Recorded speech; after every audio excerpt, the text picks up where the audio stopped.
Speakbook presenta un audiolibro más. Libro Asesinato en el Oriente Express. Escrito por Agatha Christie. Primera parte: El asesinato. Capítulo 1. El pasajero del Taurus Express. Eran las 5 de una madrugada de invierno en Siria. Junto al andén de Alepo estaba detenido el tren que las guías de ferrocarriles designan con el nombre de Taurus Express. Estaba formado por un coche con cocina-comedor, un coche-cama y 2 coches corrientes. Junto al estribo del coche-cama se encontraba un joven teniente francés, de resplandeciente uniforme, conversando con un hombrecillo embozado hasta las orejas, del que solo podían verse la punta de la nariz y las 2 guías de un enhiesto bigote. Hacía un frío intensísimo, y aquella misión de despedir a un distinguido forastero no era cosa de envidiar, pero el teniente Duboce la cumplía como un valiente. No cesaban de salir de sus labios frases corteses en el más pulido francés. Y no es que estuviese completamente al corriente de los motivos del viaje de aquel personaje. Había habido rumores, naturalmente, como siempre los hay en tales casos. El humor del general de su general había ido empeorando. Y luego había llegado aquel belga, procedente de Inglaterra, al parecer. Durante una semana reinó una extraña actividad. Y luego sucedieron ciertas cosas. Un distinguido oficial se había suicidado, otro había dimitido, rostros ensombrecidos habían perdido repentinamente su expresión de ansiedad, ciertas precauciones militares habían cesado. Y el general del propio teniente Duboce había parecido de pronto 10 años más joven. Duboce se había enterado de parte de una conversación entre su jefe y el forastero. «Nos ha salvado usted, Moncher», dijo el general, emocionado, temblándole al hablar el blanco bigote. «Ha salvado usted el honor del ejército francés. Ha evitado usted mucho derramamiento de sangre. ¿Cómo agradecerle el haber accedido a mi petición? El haber venido desde tan lejos». A lo cual el forastero por nombre Monsieur Hércules Poirot había contestado afectuosamente, incluyendo la frase: «¿Cómo olvidar que en cierta ocasión me salvó usted la vida?». Y entonces el general había replicado rechazando todo mérito por aquel pasado servicio, y tras mencionar nuevamente a Francia y Bélgica, y el honor y la gloria de tales países, se habían abrazado calurosamente, dando por terminada la conversación. En cuanto a lo ocurrido, el teniente Duboce estaba todavía a oscuras, pero le habían comisionado para despedir a Monsieur Poirot al pie del Taurus Express, y allí estaba cumpliéndolo con todo el celo y ardor propios de un joven oficial que tiene una prometedora carrera en perspectiva. «Hoy es domingo», dijo el teniente. «Mañana, lunes, por la tarde, estará usted en Estambul». No era la primera vez que había hecho esta observación. Las conversaciones en el andén, antes de la partida de un convoy, se inclinan siempre a la repetición. «Así es», convino Monsieur Poirot. «¿Piensa usted permanecer allí algunos días?» «Mas oui. Estambul es una ciudad que nunca he visitado. Sería una lástima pasar por ella», «Come que Monsieur Poirot chasqueó los dedos despectivamente. «Nada me apremia. Permaneceré allí como turista unos cuantos días». «Santa Sofía es muy hermosa», dijo el teniente Duboce, que nunca la había visto. Una ráfaga de viento frío recorrió el andén. Ambos hombres se estremecieron. El teniente Duboce se las arregló para echar una subrepticia mirada a su reloj. Las 5 menos 5. Solamente 5 minutos más. Al notar que el otro hombre se había dado cuenta de su subrepticia mirada, se apresuró a reanudar la conversación. «En esta época del año viaja muy poca gente», dijo, mirando las ventanillas del coche-cama detenido a su lado. «Así es», convino Monsieur Poirot. «Esperemos que la nieve no se interponga en el camino del Taurus». «¿Sucede eso?» «Ha ocurrido, sí. No este año, sin embargo». «Esperémoslo», entonces, dijo Monsieur Poirot. «Los informes meteorológicos de Europa son malos. Muy malos. En los Balcanes hay mucha nieve. En Alemania también, según tengo entendido». Bien», dijo el teniente Duboce apresuradamente al ver que estaba a punto de producirse otra pausa. «Mañana por la tarde, a las 7:40, estará usted en Constantinopla». «Sí», dijo Monsieur Poirot, y añadió distraído: «He oído decir que Santa Sofía es muy bella». Magnífica, según creo. Por encima de sus cabezas se corrió la cortinilla de uno de los departamentos del coche cama y se asomó una joven al cristal. Mary Debenham había dormido muy poco desde que salió de Bagdad el jueves anterior. Ni en el tren de Kirkuk, ni en el rest house de Mosul, ni en la última noche de su viaje había dormido tranquilamente. Ahora, cansada de estar despierta en la cálida atmósfera de su departamento, excesivamente caldeado, se había levantado para curiosear. Aquello debía ser Alepo. Nada para ver, naturalmente. Solo un largo andén, pobremente iluminado. Bajo la ventanilla hablaban dos hombres en francés. Uno era un oficial del ejército, el otro un hombrecillo con enormes bigotes. La joven sonrió ligeramente. Nunca había visto a nadie tan abrigado. Debía de hacer mucho frío allí fuera.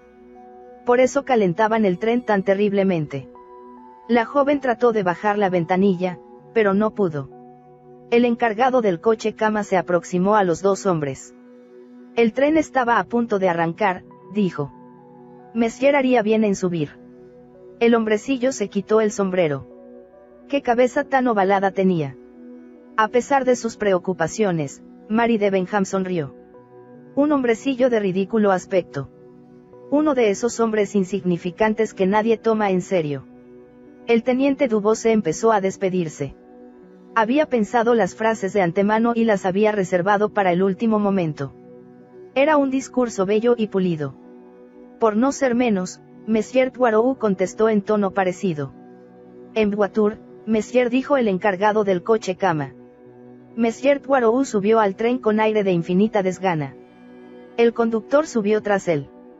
Monsieur Poirot agitó una mano. El teniente Dubose se puso en posición de saludo. El tren, con terrible sacudida, arrancó lentamente. Por fin. Murmuró Monsieur Hércules Poirot.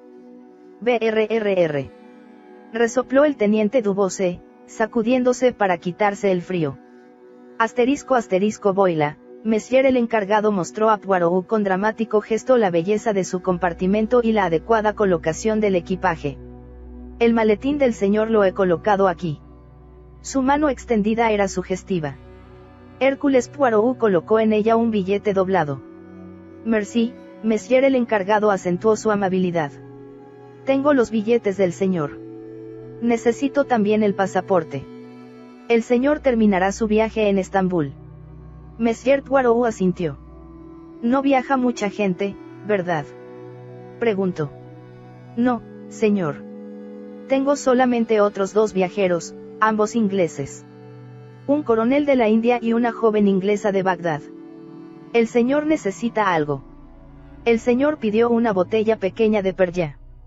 Las 5 de la mañana es una hora horrorosamente intempestiva para subir a un tren. Faltaban todavía 2 horas para el amanecer. Consciente de ello y complacido por una delicada misión satisfactoriamente cumplida, Monsieur Poirot se arrebujó en un rincón y se quedó dormido. Cuando se despertó eran las 9:30 y se apresuró a dirigirse al coche comedor en busca de café caliente. Había allí solamente un viajero en aquel momento, evidentemente la joven inglesa a que se había referido el encargado. Era alta, delgada y morena, quizá de unos 28 años de edad. Se adivinaba una especie de fría suficiencia en la manera con que tomaba el desayuno, y el modo que tuvo de llamar al camarero para que le sirviese más café revelaba conocimiento del mundo y de los viajes. Llevaba un traje oscuro de tela muy fina, particularmente apropiada para la caldeada atmósfera del tren. Monsieur Hércules Poirot, que no tenía nada mejor que hacer, se entretuvo en observarla sin aparentarlo. Era, opinó, una de esas jóvenes que saben cuidarse de sí mismas donde quiera que estén. Había prestancia en sus facciones y delicada palidez en su piel. Le agradaron también sus ondulados cabellos de un negro brillante, y sus ojos serenos, impersonales y grises. Pero era, decidió, un poco demasiado presuntuosa para ser una jolie femme. Al poco rato entró otra persona en el restaurante. Era un hombre bastante alto, entre los 40 y los 50 años, delgado, moreno, con el cabello ligeramente gris en las sienes.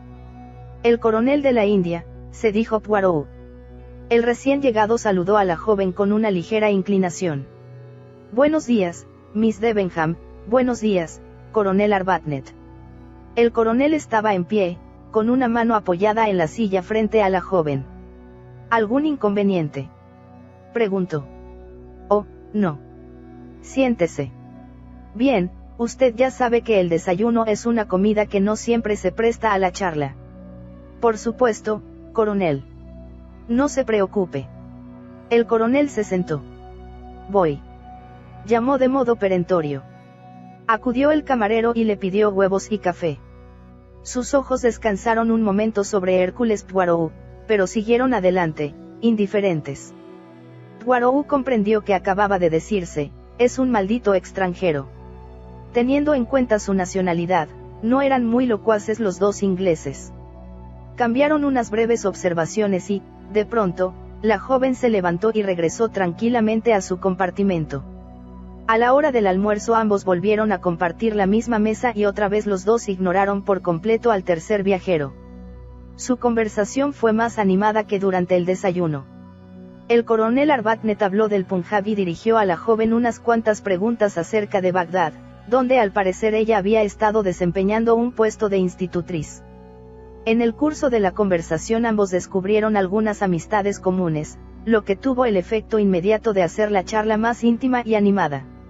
El coronel preguntó después a la joven si se dirigía directamente a Inglaterra o si pensaba detenerse en Estambul. No, haré el viaje directamente, contestó ella. No es una verdadera lástima. Hice este camino hace 2 años y entonces pasé 3 días en Estambul. Entonces tengo motivos para alegrarme, porque yo también haré directamente el viaje. El coronel hizo una especie de desmañada reverencia enrojeciendo ligeramente. Es sensible nuestro coronel, pensó Hércules Poirot con cierto regocijo. Los viajes en tren son tan peligrosos como los viajes por mar. Miss Debenham dijo sencillamente que era una agradable casualidad. Sus palabras fueron ligeramente frías. Hércules Poirot observó que el coronel la acompañó hasta su compartimento. Más tarde pasaron por el magnífico escenario del Taurus. Mientras contemplaban las puertas de Silische, de pie en el pasillo uno al lado del otro, la joven lanzó un suspiro. Poirot estaba cerca de ellos y la oyó murmurar, es tan bello. Desearía, que poder disfrutar más tiempo de este magnífico espectáculo. Arbuthnot no contestó. La enérgica línea de su mandíbula pareció un poco más rígida y severa. Yo, por el contrario, desearía verla ya fuera de aquí, murmuró. Cállese, por favor. Cállese. Oh, está bien. El coronel disparó una rápida mirada en dirección a Poirot. Luego prosiguió. No me agrada la idea de que sea usted una institutriz, a merced de los caprichos de las tiránicas madres y de sus fastidiosos chiquillos. Ella se echó a reír con cierto nerviosismo. Oh, no debe usted pensar eso. El martirio de las institutrices es un mito demasiado explotado. Puedo asegurarle que son los padres los que temen a las institutrices. No hablaron más. Arbuthnot se sentía quizás avergonzado de su arrebato. Ha sido una pequeña comedia algo extraña la que he presenciado aquí, se dijo Poirot, pensativo. Más tarde tendría que recordar aquella idea. Llegaron a Konya aquella noche hacia las 11:30. Los dos viajeros ingleses bajaron a estirar las piernas, paseando arriba y abajo por el nevado andén. Monsieur Poirot se contentó con observar la febril actividad de la estación a través de una ventanilla. Pasados unos 10 minutos decidió, no obstante, que un poco de aire puro no le vendría mal. Hizo cuidadosos preparativos, se envolvió en varios abrigos y bufandas y se calzó unos chanclos. Así ataviado, descendió cautelosamente al andén y se puso a pasear. En su paseo llegó hasta más allá de la locomotora. Fueron las voces las que le dieron la clave de las dos borrosas figuras paradas a la sombra de un vagón de mercancías. Arbuthnot estaba hablando. Mary. La joven le interrumpió. Ahora no. Ahora no. Cuando termine todo. Cuando lo dejemos atrás, entonces. Monsieur Poirot se alejó discretamente. Se sentía intrigado. Le había costado trabajo reconocer la fría voz de Miss Debenham. Es curioso, se dijo. Al día siguiente se preguntó si habrían reñido. Se hablaron muy poco. La muchacha parecía intranquila. Tenía ojeras. Eran las 2:30 de la tarde cuando el tren se detuvo. Se asomaron unas cabezas a las ventanillas. Un pequeño grupo de hombres, situado junto a la vía, señalaba hacia algo, bajo el coche comedor. Poirot se inclinó hacia afuera y habló al encargado del coche cama, que pasaba apresuradamente ante la ventanilla. El hombre contestó y Poirot retiró la cabeza y, al volverse, casi tropezó con Mary Debenham, que estaba detrás de él. ¿Qué ocurre?, preguntó ella en francés. ¿Por qué nos hemos detenido? No es nada, señorita. Algo se ha prendido fuego bajo el coche comedor. Nada grave. Ya lo han apagado. Están ahora reparando los pequeños desperfectos. No hay peligro, tranquilícese. Ella hizo un gesto brusco, como si desechase la idea del peligro como algo completamente insignificante. Sí, comprendo. Pero el horario. El horario. Sí, esto nos retrasará. Es posible, convino Poirot. No podremos ganar el retraso. Este tren tiene que llegar a las 6:55 para poder cruzar el Bósforo y coger a las 9 el Simplon Orient Express. Si llevamos 1 o 2 horas de retraso, desde luego perderemos la conexión. Es posible, si volvió a convenir Poirot. La miró con curiosidad. La mano que se agarraba a la barra de la ventanilla no estaba del todo tranquila, sus labios temblaban también. ¿Le interesa a usted mucho, señorita?, preguntó. Oh, sí. Tengo que coger ese tren. Se separó de él y se alejó por el pasillo para reunirse con el coronel. Su ansiedad, no obstante, fue infundada. 10 minutos después el tren volvía a ponerse en marcha. Llegó a Abdapazar solo con 5 minutos de retraso, pues recuperó en el trayecto el tiempo perdido. El Bósforo estaba bastante agitado y a Monsieur Poirot no le agradó la travesía. En el barco estuvo separado de sus acompañantes de viaje y no los volvió a ver. Al llegar al puente de Guelate se dirigió directamente al Hotel Tocatlián. Capítulo 2. El Hotel Tocatlián. En el Tocatlián, Hércules Poirot pidió una habitación con baño. Luego se aproximó al mostrador del conserje y preguntó si había llegado alguna correspondencia para él. Había 3 cartas y un telegrama esperándole. Sus cejas se elevaron alegremente a la vista del telegrama. Era algo inesperado. Lo abrió con su acostumbrado cuidado, sin apresuramientos. Las letras impresas se destacaron claramente. Acontecimiento que usted predijo en el caso Kastner se ha presentado inesperadamente. Sírvase regresar enseguida. Sí que es una complicación, murmuró Poirot, consultando su reloj. Tendré que reanudar el viaje esta noche, añadió, dirigiéndose al conserje. ¿A qué hora sale el Simplon Orient? A las 9, señor. ¿Puede usted conseguirme una litera? Seguramente, señor. No hay dificultad en esta época del año. Todos los trenes van casi vacíos. ¿Primera o segunda clase? Primera. 3 bien, monsieur.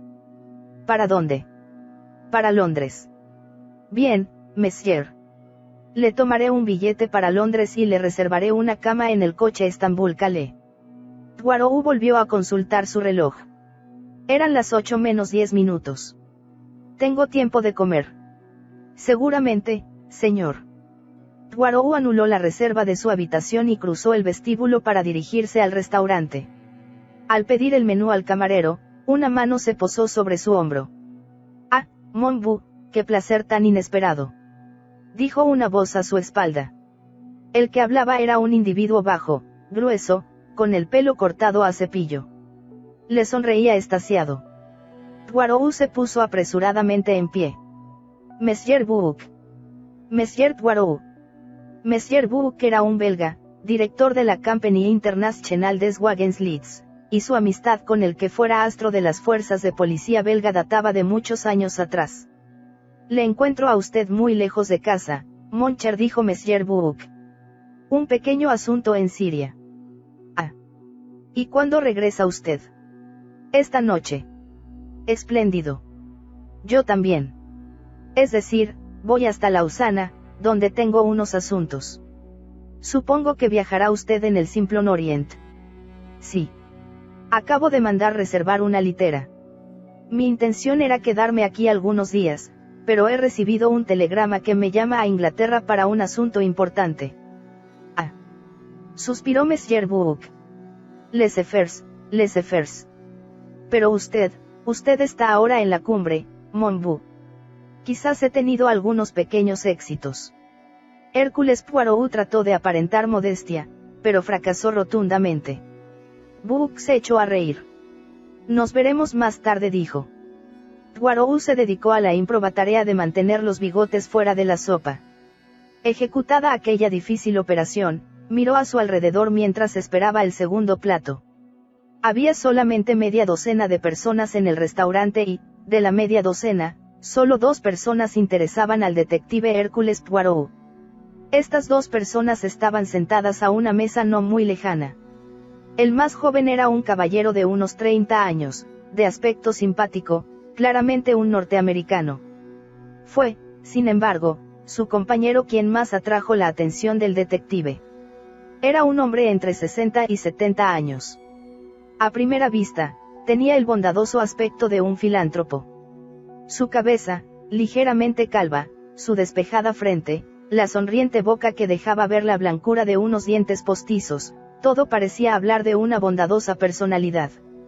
Solo los ojos contradecían esta impresión. Eran pequeños, hundidos y astutos. Y no solamente eso. Cuando el individuo, al hacer cierta observación a su compañero, miró hacia el otro lado del comedor, su mirada se detuvo sobre Poirot un momento, y durante aquel segundo sus ojos mostraron una extraña malevolencia, una viva expresión de maldad. El individuo se levantó. «Pague la cuenta», Héctor dijo a su joven compañero. Su voz era desagradable y ásperamente autoritaria. Cuando Poirot se reunió con su amigo en el escritorio, los 2 hombres se disponían a abandonar el hotel. Los mozos bajaban su equipaje. El caballero más joven vigilaba la operación. Una vez terminada esta, abrió la puerta de cristales y dijo: «Ya está todo listo, Mr. Ratchet». El individuo de más edad rezongó unas palabras y atravesó la puerta. Bien, dijo Poirot. ¿Qué opina usted de esos 2 personajes? Son norteamericanos, dijo Monsieur Buck. Ya me lo suponía. Pregunto qué opina usted de sus personalidades. El joven parecía muy simpático. ¿Y el otro? Si he de decirle la verdad, amigo mío, no me gustó. Me produjo una impresión en grado sumo desagradable. ¿Y a usted? Hércules Poirot tardó un momento en contestar. Cuando pasó a mi lado en el restaurante, dijo al fin, tuve una curiosa impresión.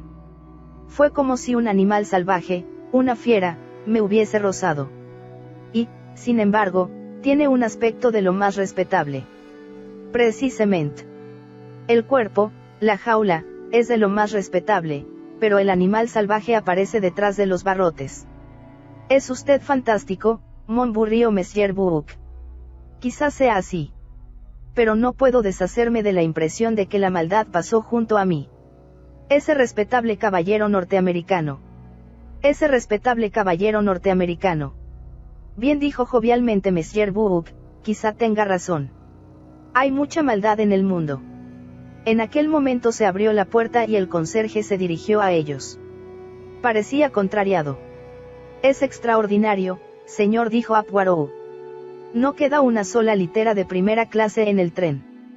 Cament. Exclamó Monsieur Buck. En esta época del año.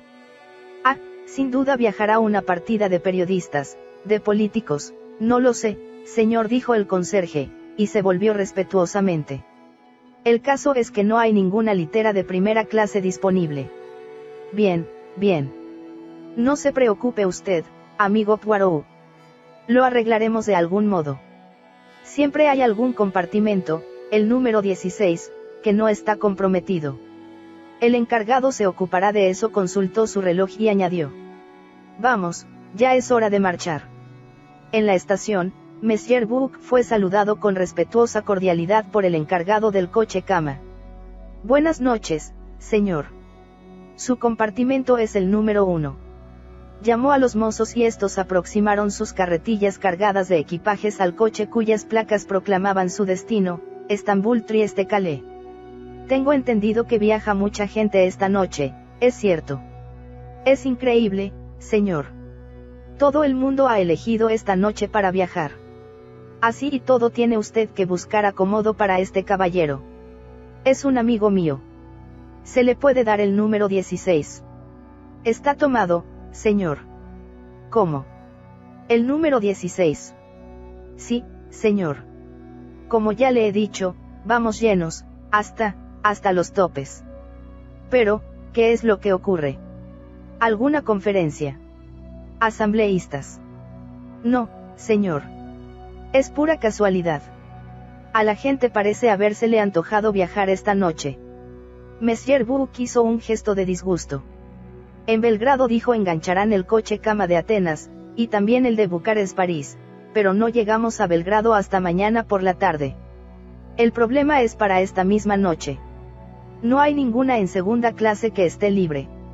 Hay una, señor, bien, entonces, pero es un compartimento para mujer. Hay ya en él una alemana, una doncella. No sirve, rezongó Monsieur Buck. No se preocupe, amigo mío, dijo Poirot. Viajaré en un coche ordinario. De ningún modo. De ningún modo. Monsieur Buck volvió a dirigirse al encargado del coche cama. Ha llegado todo el mundo. Solo falta un viajero. El empleado habló lentamente, titubeando. ¿Qué litera es? La número 7, de segunda clase. El caballero no ha llegado todavía y faltan 4 minutos para las 9. ¿Para quién es esa litera? Para un inglés. El encargado consultó la lista. Un tal Mr. Harris. Según Dickens, nombre de buen agüero, dijo Poirot. Mr. Harris no llegará. Ponga el equipaje del señor en el número 7, ordenó Monsieur Buck. Si llega ese Mr. Harris le diremos que es demasiado tarde, que las literas no pueden ser retenidas tanto tiempo, arreglaremos el asunto de una manera u otra. ¿Para qué preocuparse por un Mr. Harris? Como guste el señor, dijo el encargado. El empleado habló con el mozo de Poirot y le dijo dónde debía llevar el equipaje. Luego se apartó a un lado para permitir que Poirot subiese al tren. Todo arreglado, señor, anunció. El penúltimo compartimento. Poirot avanzó por el pasillo con bastante dificultad, pues la mayoría de los viajeros estaban fuera de sus compartimentos. Los corteses pardons de Poirot salieron de su boca con la regularidad de un reloj. Al fin llegó al compartimento indicado. Dentro, colocando un maletín, encontró al joven norteamericano del Tocatlián. El joven frunció el ceño al ver a Poirot. Perdóneme, dijo. Creo que se ha equivocado usted, y repitió trabajosamente en francés. Je crois que vous avez une erreur. Poirot contestó en inglés, ¿es usted Mr. Harris? No, me llamo McQueen. Yo. Pero en aquel momento la voz del encargado del coche cama se dejó oír a espaldas de Poirot. No hay otra litera, señor. El caballero tiene que acomodarse aquí. Mientras hablaba levantó la ventanilla del pasillo y empezó a subir el equipaje de Poirot. Poirot advirtió con cierto regocijo el tono de disculpa de su voz. Era evidente que le habían prometido una buena propina si podía reservar el compartimento para el uso exclusivo del otro viajero. Pero hasta la más espléndida propina pierde su efecto cuando un director de la compañía está a bordo y dicta órdenes. El encargado salió del compartimento después de dejar colocadas las maletas en las rejillas. Voila, monsieur, dijo. Todo está arreglado. Su litera es la de arriba, la número 7. Saldremos dentro de un minuto. Desapareció apresuradamente pasillo adelante. Poirot volvió a entrar en su compartimento. Un fenómeno que he visto rara vez, comentó jovialmente. Un encargado de coche cama que sube él mismo el equipaje. Es inaudito. Su compañero de viaje sonrió. Evidentemente había conseguido vencer su disgusto, y decidió que convenía tomar el asunto con filosofía. El tren va extraordinariamente lleno, comentó. Sonó un silbato y la máquina lanzó un largo y melancólico alarido. Ambos hombres salieron al pasillo. En voiture, gritó una voz en el andén. Salimos, dijo McQueen. pero no salieron todavía. El silbato volvió a sonar. Escuche, señor, dijo de pronto el joven. Si usted prefiere la litera de abajo, a mí me da lo mismo. No, no, protestó Poirot. No quiero privarle a usted, nada, queda convenido. Es usted demasiado amable. Hubo corteses protestas por ambas partes. Es por una noche solamente, explicó Poirot. En Belgrado, baja usted en Belgrado. No exactamente. Verá usted. Hubo un violento tirón. Los dos hombres se acodaron en las ventanillas para contemplar el largo e iluminado andén, que fue desfilando lentamente ante ellos. El Orient Express iniciaba su viaje de 3 días a través de Europa.